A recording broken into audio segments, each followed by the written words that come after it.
పాలకూర తోటకూర curry. Hi friends, welcome to Gamya's world. అవును ఫ్రెండ్స్, మీరు విన్నది నిజమే. పాలకూర 3 కట్టలు, తోటకూర 1 కట్టే మాత్రమే. ముందుగా స్టవ్ మీద ప్యాన్ పెట్టుకొని 2 స్పూన్ల ఆయిల్ వేసుకొని వేడి చేసుకోవాలి. తర్వాత పోపు దినుసులు, మిర్చి, ఆనియన్ వేసుకొని ఫ్రై చేసుకోవాలి ఫ్రెండ్స్. ఇప్పుడు కడిగి పెట్టుకున్న పాలకూర తోటకూరని అందులోకి వేసి ఒక 2 మినిట్స్ దాకా అలా వేయించుకోవాలి. తర్వాత చిటికెడు పసుపు వేసుకోవాలి. ఇక తర్వాత 1 స్పూన్ ఉప్పు వేసుకోవాలి. బాగా కలుపుకోవాలి. మూత పెట్టుకొని ఒక 10 మినిట్స్ దాకా అలా లో ఫ్లేమ్ మీద ఉడికించుకోవాలి. ఇక నెక్స్ట్ ఎక్కువగా తినే వాళ్ళైతే 3 స్పూన్లు, నార్మల్గా తినే వాళ్ళైతే 2 స్పూన్లు కారం వేసుకోవాలి. అలా లో ఫ్లేమ్ మీదనే ఒక 5 మినిట్స్ దాకా అలా కలుపుతూ ఉండాలి ఫ్రెండ్స్.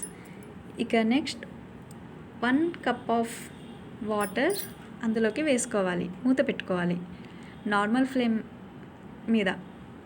ఇక ఆయిల్ ఫ్లోట్ అయ్యేదాకా అది అలా ఉడికియాలి. ఆయిల్ ఫ్లోట్ అయిందంటే మనకు కర్రీ రెడీ ఫ్రెండ్స్. అంతే ఫ్రెండ్స్, ఎంతో టేస్టీగా ఉండే పాలకూర తోటకూర curry ready. Please like, share and subscribe my channel. Thank you.